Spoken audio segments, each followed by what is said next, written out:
Safe, active play, a guide to avoiding play area hazards. For young children, play is natural. It's a way of exploring and interpreting their world and testing their skills. Children are born with the desire to play. They use play to learn and discover.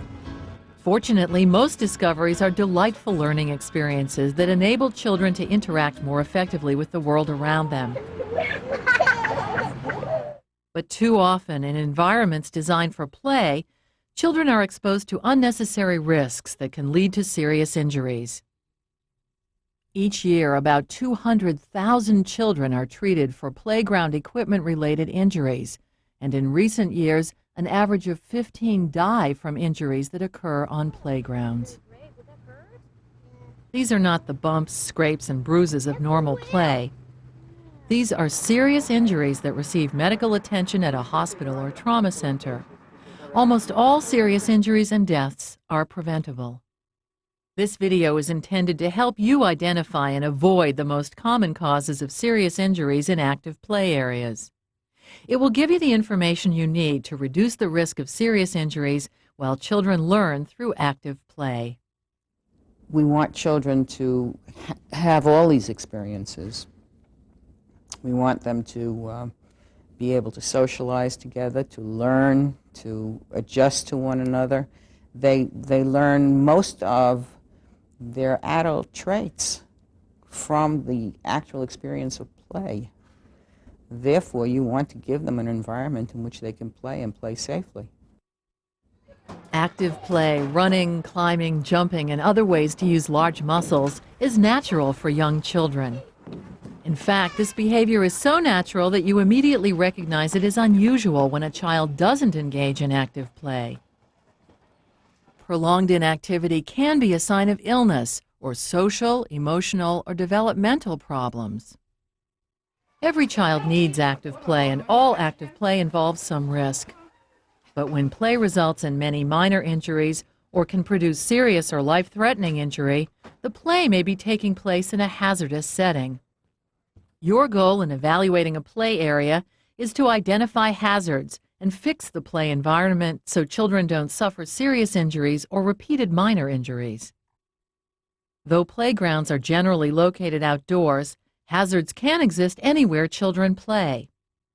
For that reason, you'll need to evaluate indoor active play areas and equipment as carefully as outdoor playgrounds. The same kinds of injuries that happen outdoors can and do occur in indoor play environments. Active play areas are designed to stimulate children's natural learning skills. They provide important challenges and valuable learning opportunities. Creating a safe play environment and addressing hazards may mean avoiding or removing certain types of play equipment. If you must make some play equipment unavailable, children can still run and practice their physical skills. For example, the children can play with safe toys such as a ball, hoops, a parachute used to toss a ball, or use a tunnel. Older children can dig and hoe a garden and move dirt from one place to another. Jump rope, or get involved in organized games. Children will use anything that's in their surroundings to play with. They consider every object in their surrounding as a toy, as something to keep themselves occupied with. They can use the fence to string yarn through it, or just simple boxes that they can climb through in and out of. Active play areas should be free of natural hazards such as trees with branches below 7 feet that are easily climbed, rock walls, open bodies of water, and ditches. Play areas should also be separate from places used for motor vehicles such as driveways, parking lots, or roads. Outdoor play is good for kids. Generally, outdoor air has fewer germs and pollutants than indoor air. Except during weather or air pollution extremes, children should play outdoors every day. Because of their small body size, children can be quickly affected by very hot or very cold temperatures. In sections of the country where the temperature drops below freezing, It's beneficial to take children outdoors for short periods, even when it's too cold to use play equipment. Just make sure that children are dressed in layers with appropriate accessories, like water-resistant gloves, hats, and boots when necessary. Clothing strings and any clothing that could get caught on equipment should be removed before children begin active play. Strings and some types of clothing have caused strangulation by getting caught on play equipment.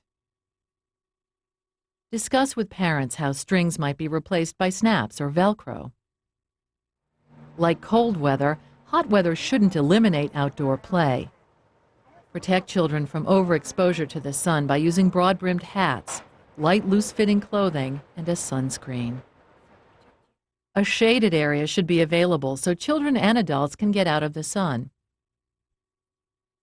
Also check that metal equipment exposed to direct sunlight isn't hot enough to cause burns. In temperatures above 75 degrees, children should take breaks to cool down and drink fluids every 15 minutes to avoid dehydration and heat-related illness. Make sure water is available in or near the play area. When the temperature rises above 84 degrees, games and activities that require sustained movement should be rescheduled or eliminated. There are times when active outdoor play should not occur, such as when air pollution is high, or during electrical storms or extremes of temperature and humidity. If active play must be indoors, be sure play areas are well ventilated. Fresh air dilutes the germs that spread from one child to another. When an outdoor area isn't available, active indoor play in a safe, well-ventilated area is a healthy alternative. The National Playground Safety Institute has identified the 12 most common play area hazards that lead to serious injuries. Developing and maintaining a safe play environment is a continuous process. Eliminating the 12 hazards you're about to see won't make your play area completely or permanently safe, but it will mean you've taken some important steps toward providing your children with a safe play environment. Let's look at each of the hazards and alternatives that provide similar play value.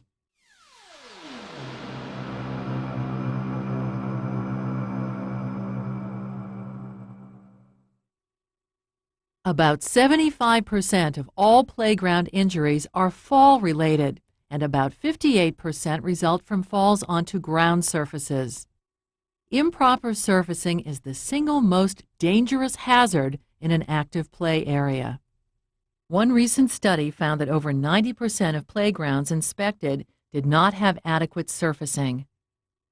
Carpeting, ordinary gym mats, concrete or blacktop, and packed earth and grass are not safe surfaces under play equipment.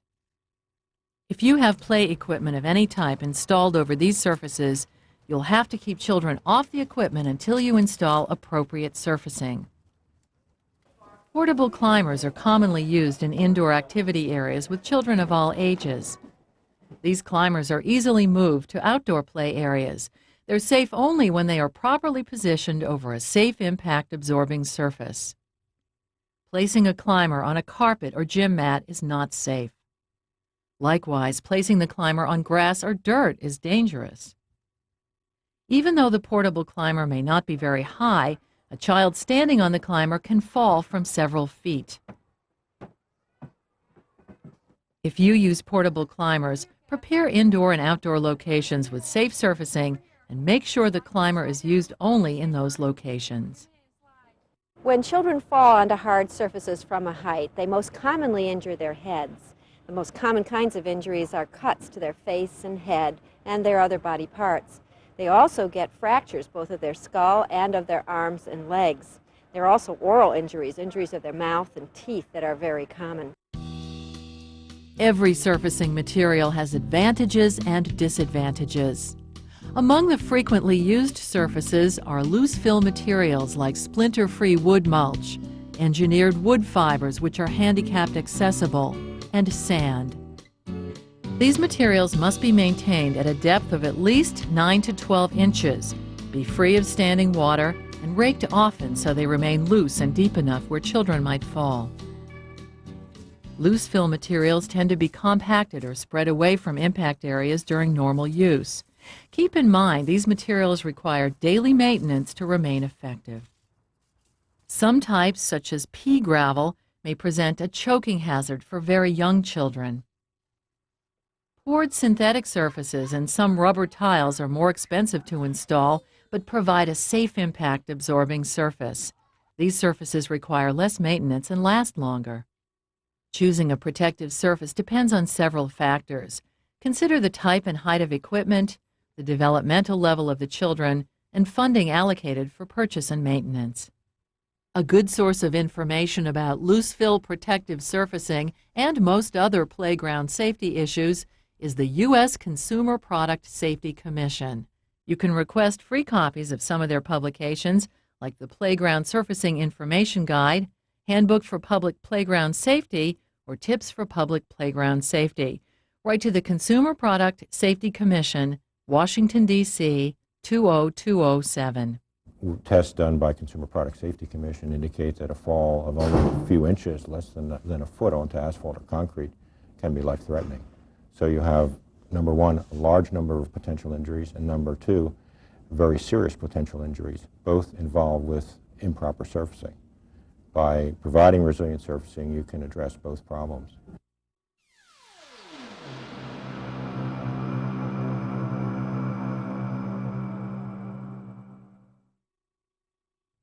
Even the best surfacing material will be ineffective unless it's located where children are most likely to fall. A fall zone is an area under and around play equipment. Fall zones should be covered with protective surfacing that extends a minimum of 6 feet in all directions from the edge of stationary play equipment. Equipment that allows children to build up momentum, like slide exits and swings, require even larger fall zones. Determine the fall zone exit area by taking the height of the slide and adding 4 feet. On a slide 4 feet high, an 8-foot exit area is recommended, but as the height of the slide increases, so must the area of the fall zone. A slide 5 feet high should have an exit area extending 5 plus 4, or 9 feet from the point at which the slide levels. The size of fall zones for 2-fro swing sets varies depending on whether the swing seat is the belt type or the bucket type. Belt-type swing seats are intended for older children and require larger fall zones.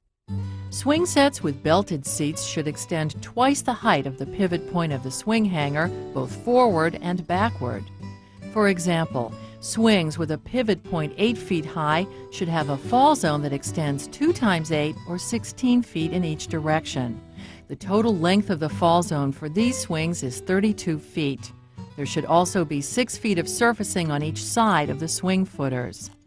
The footers are the buried part of the supports under the swing beams that prevent the equipment from tipping over. As you evaluate the safety of any play area, be aware that the most significant danger posed by equipment is determined by calculating what will happen if a child falls from the highest accessible point. So reducing the height of equipment usually makes the play area safer.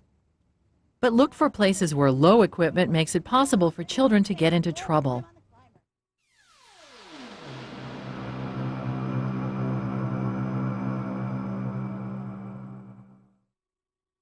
Any hardware that extends beyond the surface plane of a structure is called a projection. Bolts and other fastening devices are the most common projections. A projection becomes a hazard when it's capable of cutting or puncturing a child, or when it can catch strings or items of clothing that can strangle a child.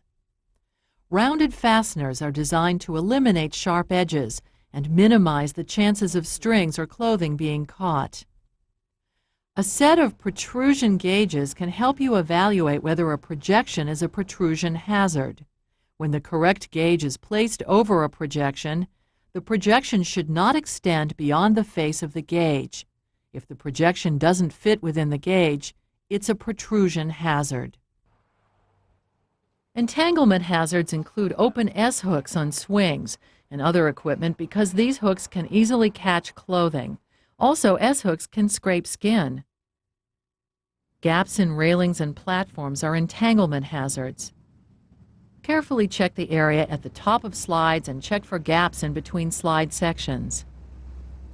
Ropes should be anchored securely at both ends and be too taut to form a loop or noose. One way to avoid equipment problems from the beginning is to get a written warranty from the manufacturer that equipment is in compliance with specification F1487-95 set by the American Society for Testing and Materials, or ASTM. If the warranty isn't available, there's a good chance the equipment isn't safe. You can contact ASTM by writing to ASTM at 100 Bar Harbor Drive, Conshohocken, Pennsylvania, 19428-2959.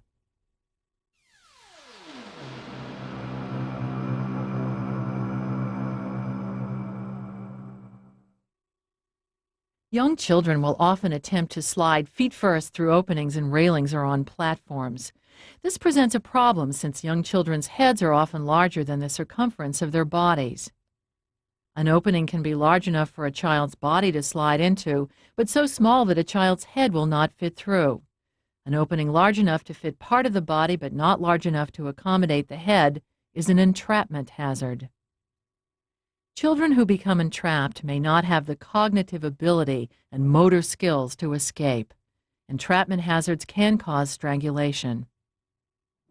Check all openings for this problem. Use head and torso probes to check equipment. The probes are designed to simulate a child's body dimensions. Probes and protrusion gauges can be obtained by contacting the National Playground Safety Institute, 2775 South Quincy Street, Suite 300, Arlington, Virginia, 22206-2236. If probes aren't available, use a tape measure or ruler and measure the distance between interior opposing surfaces. This distance should be less than 3.5 inches or greater than 9 inches. This will ensure that a child will not fit into an opening or will be able to pass completely through. If any opening measures between 3.5 and 9 inches, the opening is a hazard unless the depth of the opening is limited with a barrier so a child's body can't fit through.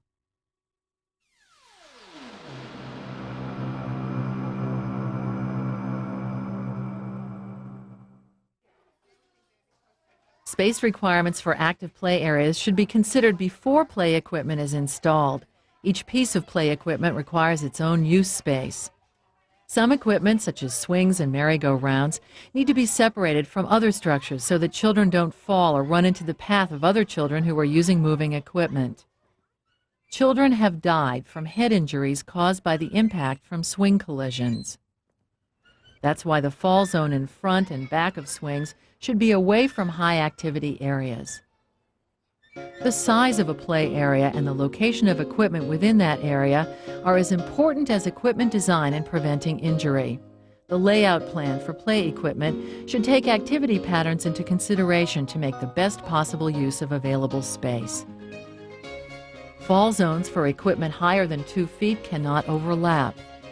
There should be a minimum of 12 feet between any large play structures. This will allow children to move around easily between play equipment and should prevent a child from falling off one structure onto another or into another fall zone.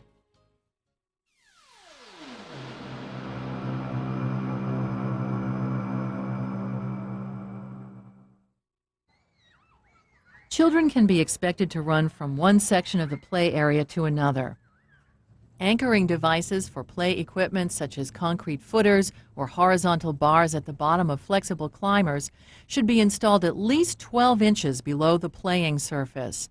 Exposed footers are not only a tripping hazard, but can injure a child who falls onto them. Containment borders for loose fill fall zones and other abrupt changes in surface elevation can be tripping hazards if they're difficult to see. Also, check for natural obstacles like tree roots or rocks that may cause a child to trip. Check regularly for these hazards since roots or rocks may appear suddenly after storms or other causes of erosion. If the surface of a play area is not flat, changes in elevation should be gradual or marked by bright colors for easy recognition.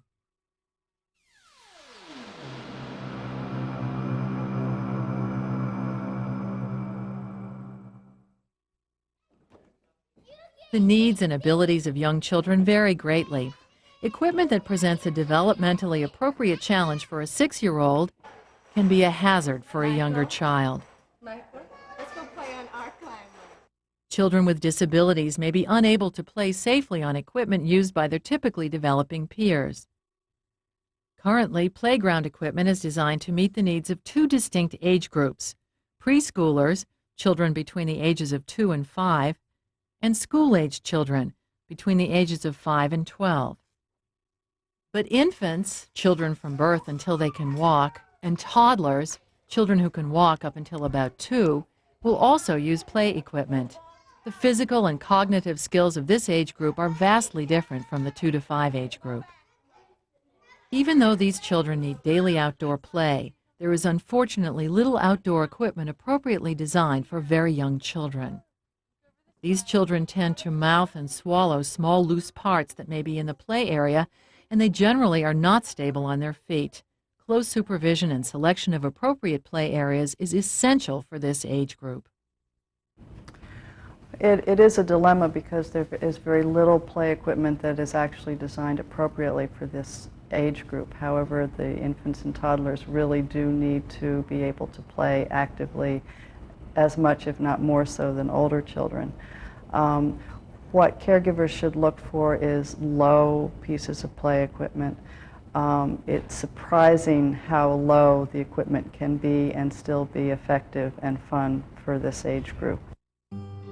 Because they require more advanced agility and coordination than other equipment, merry-go-rounds and seesaws are not good choices in play areas used exclusively by preschoolers and younger children. Sliding poles, overhead ladders, and full-arch climbers are also not recommended for preschoolers. This equipment should be avoided when young children visit public playgrounds. Children are likely to fully explore any area to which they have access. Since it's dangerous for younger children to play on equipment beyond their capabilities, age-specific play areas should be separated by distance or a physical barrier. It's important that young children be supervised at all times by an appropriate number of caregivers who keep children away from the danger.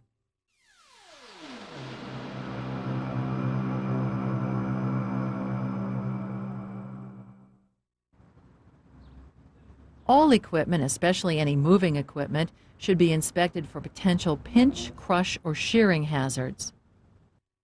Merry-go-rounds, seesaws, and flexible climbers have been shown to cause these types of injuries. Sharp edge hazards can be present on any piece of play equipment. Corners should be rounded on metal equipment and on equipment constructed of wood. Metal edges should be rolled or capped. Pay close attention to the sides and exit end areas of metal slides. These areas have caused a number of cutting injuries.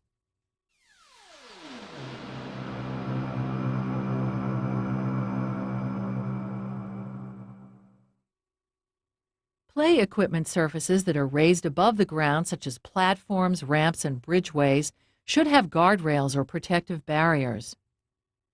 Guardrails are placed on equipment to prevent inadvertent falls. Children hold on to guardrails or use them to steady themselves.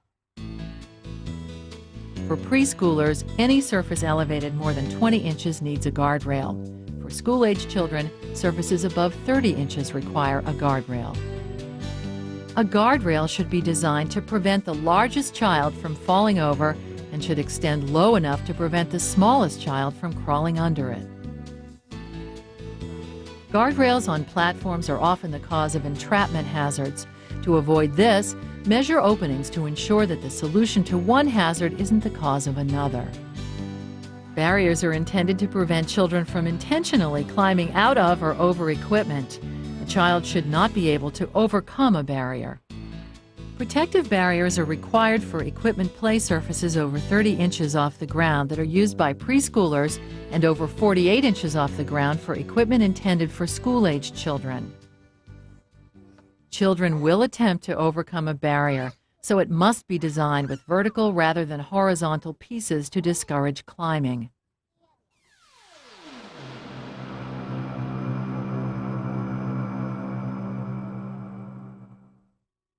Some types of play equipment are inherently unsafe. For such equipment, no amount of supervision or modification can eliminate the danger to children. The only solution is to remove the equipment. The following equipment should not be on your playground. Heavy swing sets such as animal or other character figure swings. High mass, high weight metal seats may cause serious and sometimes fatal impact injuries. Multiple occupancy two-frow swings. The rigid structure and increased mass of the seat can cause impact injuries. Rope swings. Free swinging ropes may form a loop or become frayed, which presents a strangulation hazard. Swinging exercise rings and trapeze bars.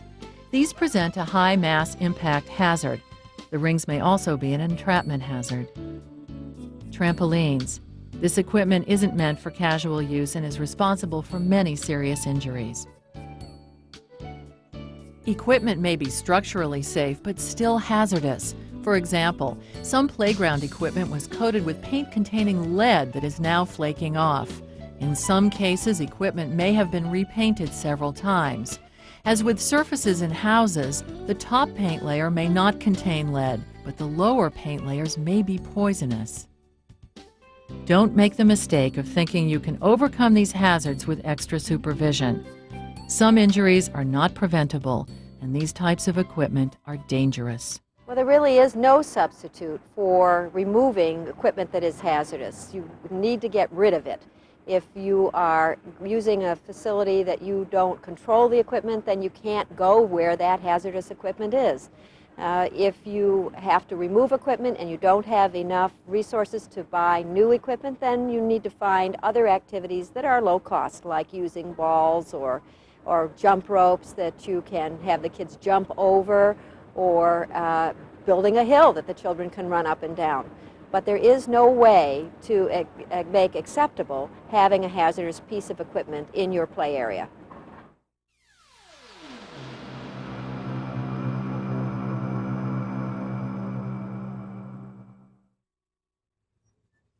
Any play area over time can develop hazards. That's why a comprehensive inspection and maintenance program is essential. Child care programs must identify required maintenance and establish a schedule of when the maintenance will be performed.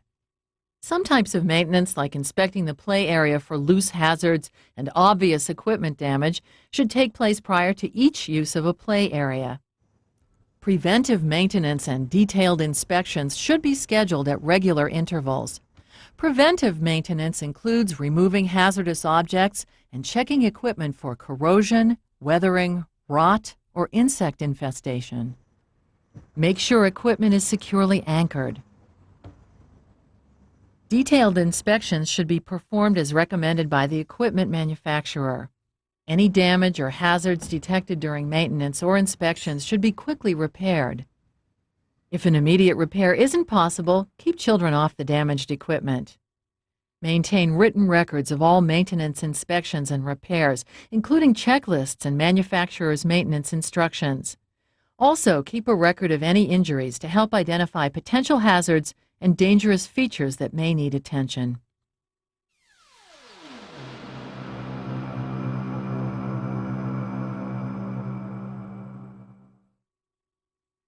No matter how safely designed a play area may be, young children must always be supervised. Understanding how children play and how they get hurt is essential for caregivers.